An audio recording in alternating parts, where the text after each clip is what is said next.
ठीक है, HTML से स्टार्ट करते हैं। देखो हम लोग ना डिटेल में नहीं पढ़ेंगे, डिटेल में तुम्हारे पास यूट्यूब पे पढ़ने के लिए यूट्यूब से पढ़ो। मैं तुमको मतलब ऊपर ऊपर से बता रहा हूँ सब कुछ, जैसे तुम लोग ना तुम्हें समझ में आना शुरू हो जाए, बेसिक अंडरस्टैंडिंग हो जाए। ठीक है, HTML में क्या क्या होता है, इसका फुल फॉर्म क्या होता है? Hyper text markup language. ठीक है, हाइपर टेक्स्ट मार्कअप लैंग्वेज क्यों यूज करते हैं HTML? For designing, website design करने के लिए। ठीक है, वैसे ही हमारे पास होता है एक CSS, जिसका मतलब क्या होता है? स्टाइलिंग के लिए यूज करते हैं, कैस्केड स्टाइलिंग सीट। ठीक है, कैस्केड स्टाइलिंग सीट। एक होता है जावास्क्रिप्ट, ठीक है, JS का मतलब क्या होता है? जावास्क्रिप्ट। ये तीन चीजें हैं जो हमें सबसे पहले बेसिक्स देखना है। ठीक है, इसके बाद जो अगली टेक्नोलॉजीज हैं, कोई बंदा फ्रंट एंड में जा रहा है, कोई बंदा बैक एंड में जा रहा है। फ्रंट एंड के लिए हम लोग क्या करना है, हो सकता है हम लोग की जो टेक्नोलॉजी हम लोग यूज कर रहे हैं अपने प्रोडक्ट में वो है एंगुलर।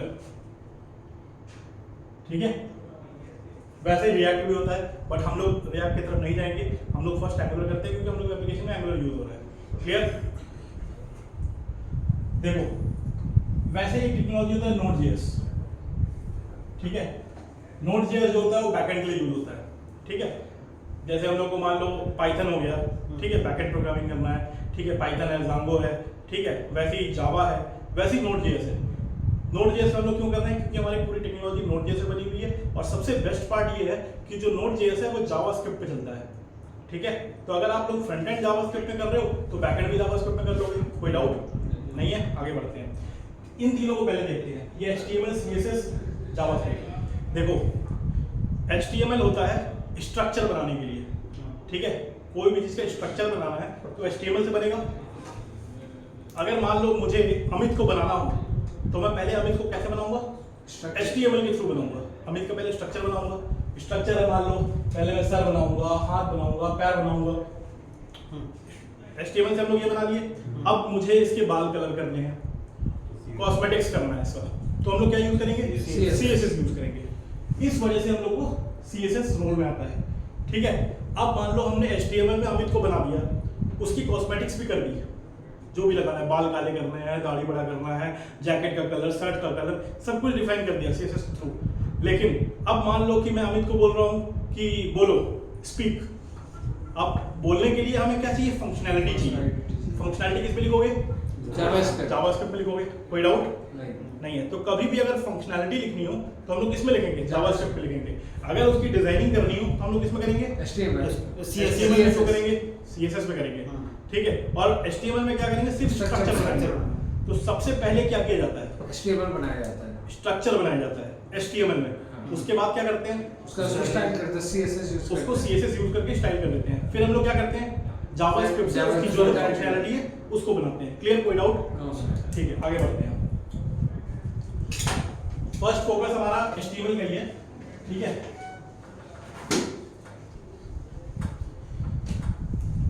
देखो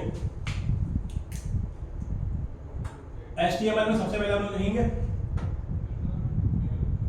एक सिमेंटिक्स होता है हर चीज को बनाने का। ठीक है, सिमेंटिक्स का मतलब क्या हो गया कि जैसे मान लो एक पेज है, तुम लोग को अगर कोई भी एक पेज बनाने के लिए बोलता हूं मैं, ठीक है, तो तुम लोग को पहले सबसे पहले उसका स्ट्रक्चरिंग देखना है, कैसे क्या होगा। तो मान लो कि उसमें एक हेडर है, ठीक है, हेडर हमेशा ऊपर होगा। क्लियर? एक फुटर है, फुटर हमेशा कहाँ होगा? नीचे होगा। एक साइड बार है, मान लो यहाँ पे एक ऐसा साइड बार है, ठीक है, और एक है बॉडी। तो ये क्या हो गया? हेडर हो गया। ये क्या हो गया? फुटर हो गया। ये क्या हो गया? साइड बार हो गया। और ये क्या हो गया? बॉडी हो गया। क्लियर? तो ये सिमेंटिक्स बहुत ध्यान रखो। ठीक है, अगर तुम लोगों को कोई भी एक, मैं बोलता हूँ एक पेज बनाना है तो तुम लोगों को इस सिमेंटिक्स को ध्यान रखना है कि हेडर हमेशा हेडर में आए, ठीक है, फुटर हमेशा फुटर टैग के अंदर है। ये सब टैग्स है HTML के अंदर में। ठीक है, उस टैग को तुम्हें एक बार WC स्कूल में पढ़ लो डिटेल में। ठीक है, सिमेंटिक्स के बारे में क्या पढ़ोगे? HTML semantics. क्लियर? कोई डाउट? लिखो बाद में, वीडियो रहेगा तुम्हारे पास, बाद में देख करके लिख लेना। क्लियर? Yes sir. आगे बढ़ते हैं।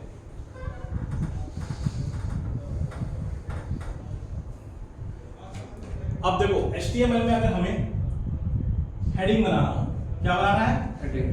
हेडिंग। तो HTML में 6 टाइप के हेडिंग होते हैं, ठीक है? H1 जो बनता है H1 से, H2 से, H3 से, H4 से, H5 से और H6 से। सबसे छोटा हेडिंग होता है H6, सबसे बड़ा हेडिंग क्या होता है? H1, ठीक है? तो ये H1 सबसे बड़ा होता है, उसके बाद H2 होता है, उसके बाद H3 होता है, फिर H4 होता है, H5 होता है, H6 होता है, ठीक है? तो ये डिफाइन करना है जैसा हमारा रिक्वायरमेंट होगा उसके हिसाब से। क्लियर? वैसे ही हम लोग आते हैं अब हेडिंग कैसे बनाया जाता है, किस टाइप से हम लोग हेडिंग को बनाते हैं HTML में, वो देखते हैं। देखो ये सब लिखने की जरूरत नहीं है तुमको, नोट सोर्स मत बनाओ बड़े बड़े, ठीक है? जो यहाँ देखो समझो, उसको प्रैक्टिकल करो, सीखो, आगे बढ़ो, ठीक है? देखो HTML का जो टैग्स होता है ना, 2 टाइप का टैग्स होता है। एक टैग होता है, जैसे मान लो कि हम लोग बोलते हैं मेरे को एक टैग चाहिए, एग्जांपल लेते हैं H1 टैग। इस टाइप से H1 टैग को लिखा जाता है, ठीक है? ये H1, ये देख रहे हो स्टार्ट हुआ बस, ये क्लोजिंग, ठीक है? अब मान लो कि मुझे दिखाना है कि हम लोग की वेबसाइट का नाम क्या है? ट्रैब, मान लो हम लोग ट्रैवलुक पे है ना, तो हम लोग बोलते हैं ट्रैवलुक लेते हैं एग्जांपल, ठीक है? ट्रैवलुक को मुझे अच्छे बड़े फॉन्ट में दिखाना है, ट्रैवलुक, ठीक है? और ये मैं H1 टैग को बंद कर देता हूँ, ठीक है? तो इस H1 टैग के अंदर जो भी चीज लिखा हुआ है वो एक बड़े फॉन्ट में दिखेगा। क्लियर? कोई डाउट? ठीक है? अब देखो यहाँ पे ये स्टार्ट हुआ है और यहाँ पे ये क्लोज हुआ है, कैसे पता चला ये क्लोज हुआ है और कैसे पता चला ये स्टार्ट हुआ है? देखो इन दोनों में बेसिक डिफरेंस क्या है? ये स्लैश। क्लियर? कोई डाउट? वैसे H2 टैग बनाना हो तो ये क्या हो जाएगा? H2, ये क्या हो जाएगा? H3, ऐसी H4, H5, H6। कोई डाउट? एक तो इस टाइप का टैग होता है जो स्टार्ट भी होता है और बंद भी होता है, लेकिन एक और टैग होता है जो सिर्फ स्टार्ट होता है, बंद नहीं होता, उसका क्लोजिंग टैग डिफाइन नहीं है, ठीक है? जैसे उस पे आते हैं हम लोग, जैसे एग्जांपल ले लो, सबसे आसान सा BR टैग, ठीक है? BR टैग का मतलब क्या होता है? लाइन ब्रेक, ठीक है? न्यू लाइन पे आ जाओ वहां से, ठीक है? क्या मतलब होता है इसका? Line break. कोई भी चीज लिखा हुआ है, इसके आगे मैं अगर BR टैग लगा देता हूं तो क्या होगा? नेक्स्ट लाइन जो आउटपुट दिखेगा उसमें ये लिखा होगा, उसके बाद नए लाइन में आ जाएगा। क्लियर? दो टाइप के टैग समझ में आ गए? एक जो इसका ओपनिंग भी होता है, क्लोजिंग भी होता है, और एक होता है जिसका सिर्फ ओपनिंग है। बेसिकली इसका क्लोजिंग भी है, लेकिन वो सेल्फ क्लोजिंग टैग होता है, मतलब वो वही स्टार्ट होता है और खुद ही बंद हो जाता है। क्लियर? कोई डाउट? आगे बढ़ते हैं। अब आते हैं हम लोग एक, पहले मैंने तुम्हें टैग्स का इंट्रोडक्शन दे दिया कि टैग्स कैसे दिखते हैं, कैसा होता है, क्या होता है, ठीक है? आगे आते हैं हम लोग एक HTML का बेसिक स्ट्रक्चर दिखता कैसा है, ठीक है? तो HTML का एक बेसिक स्ट्रक्चर कुछ ऐसा होता है। देखो HTML, ठीक है? स्टार्ट हुआ, ये HTML को हमने बंद कर दिया, ठीक है? अब HTML के अंदर दो चीजें होती हैं। पहला होता है हेड, ठीक है?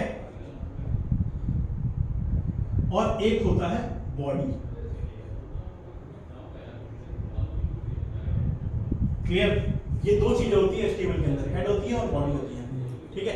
हेड के अंदर हेड क्यों बनाया गया, बॉडी क्यों बनाया गया, ये चीज हमें समझना है। देखो जब तुम लोग कोई भी वेबसाइट ओपन करते हो, ठीक है, उस वेबसाइट में जो भी चीजें दिख रही है सामने, वो सब लिखा जाता है बॉडी के अंदर में। क्लियर? जब वेबसाइट हम लोग कोई भी ओपन करते हैं, मेक माई ट्रिप हो गया या मान लो इज माई ट्रिप हो गया, या कोई भी वेबसाइट ओपन करोगे तो उसका सब कुछ किसमें लिखना होता है? बॉडी में लिखना होता है। जो भी हमें दिख रही है वेबसाइट में, डिजाइनिंग, कंटेंट, जो भी दिख रहा है, सब बॉडी टैग में होता है।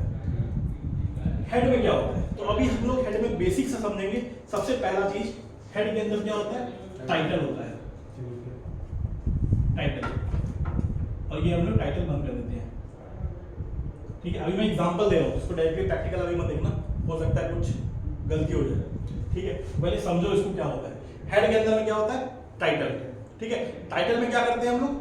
टाइटल में जैसे मान लो कि तुम्हारी पर्सनल वेबसाइट बना रहे हो, तो वेबसाइट में जो कंटेंट दिख रहा है वो हो गया, और तुम चाहते हो कि जब क्रोम टैब जो होता है ना, ऊपर में टैब दिखता है, ठीक है? उस टैब में चाहता हूं कि मैं दिखे my personal website, title tag में लिख दो, ठीक है?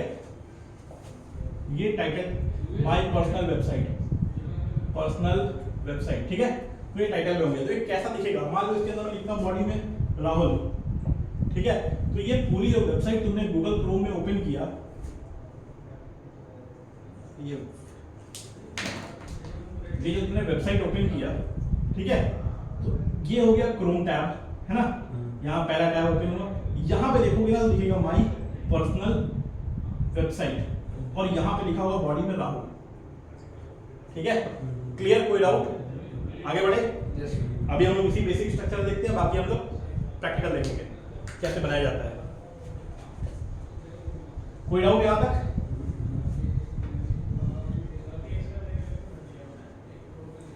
हेडिंग टैग क्लियर है, HTML का स्ट्रक्चर क्लियर है, ठीक है। नेक्स्ट आते हैं हम लोग किसमें, देखो एक होता है पी टैग, स्टार्ट हुआ बंद हुआ।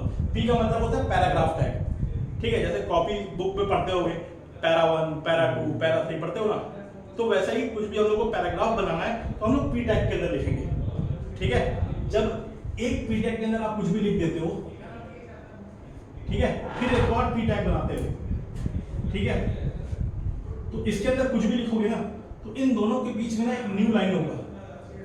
खाली ये पैराग्राफ आधे में खत्म हो जाता होगा, वेबसाइट में आधे में लिखता हुआ खत्म हो गया है, तो ये अगला ना उसके बाद स्टार्ट नहीं होगा, ये नए लाइन से स्टार्ट होगा, क्योंकि ये न्यू पैरा है। बुक में लिखते हैं ना पैराग्राफ 1, पैराग्राफ 2, वैसा ही कुछ होगा। क्लियर, कोई डाउट? आगे बढ़ते हैं। पैराग्राफ टैग भी क्लियर है। आगे आते हैं हम लोग लिस्ट टैग में। HTML में लिस्ट कैसा होता है, देखो HTML में लिस्ट दो टाइप के होते हैं। पहला लिस्ट होता है ऑर्डर्ड लिस्ट, दूसरा लिस्ट होता है अनऑर्डर्ड लिस्ट, ठीक है। Ordered list, unordered list. Ordered list, दूसरा अनऑर्डर्ड लिस्ट। देखो नाम ही बता रहा है, एक्सप्लेनेशन। ऑर्डर्ड लिस्ट जिसका ऑर्डर डिफाइंड है, ठीक है, 1 2 3 4 5 ऑर्डर डिफाइंड है, ठीक है। मैं बोल रहा हूँ A B C D E F order defined है। रोमन नंबर्स में भी देखे हो तुम, ऑर्डर डिफाइंड होता है। लेकिन जिसका ऑर्डर डिफाइन ही नहीं है, कैसे कब होगा वो सिनेरियो, देखो ऑर्डर के एग्जांपल क्या हो गया, 1 हो गया, 2 हो गया, 3 हो गया, 4 हो गया, ये सब ऑर्डर्ड लिस्ट है, ठीक है। अनऑर्डर्ड लिस्ट कुछ ऐसा होता है, डॉट हो गया, या हम लोग ऐसे कभी कभी बनाते हैं ना, कोई ऐसा बनाता है एरो बना के लिखता है, मतलब इस टाइप की जो चीजें ऑर्डर नहीं पता ना, ये पहला ऑर्डर है या दूसरा ऑर्डर नहीं पता तुम्हें, है ना। तो ये हो गया अनऑर्डर्ड लिस्ट। अब देखो ऑर्डर्ड लिस्ट दो वर्ड है, ठीक है। पहला वर्ड बताता है किस टाइप का है, ठीक है, इस टाइप का है या इस टाइप का है, और दूसरा वर्ड बताता है दोनों में कॉमन है, लिस्ट, कि वो लिस्ट है। तो लिस्ट को हमेशा li टैग से डिनोट करते हैं, राहुल शैल, ये हो गया लिस्ट। लिस्ट तो बन गया, लेकिन किस टाइप का लिस्ट है ये कैसे पता चलेगा, तो इसका एक पेरेंट टैग बना दो OL, तो ये बन गया ऑर्डर्ड लिस्ट। क्लियर, कोई डाउट? तो ये इस टाइप का लिस्ट बन गया, 1 2 3 4 ABCD जैसा चाहो वैसा ले लो, ठीक है। लेकिन आते हैं अनऑर्डर्ड लिस्ट में, O की जगह पे कर दो U, अब ये बन गया अनऑर्डर्ड लिस्ट। क्लियर, कोई डाउट? ठीक है, आगे देखते हैं अगले सेशन।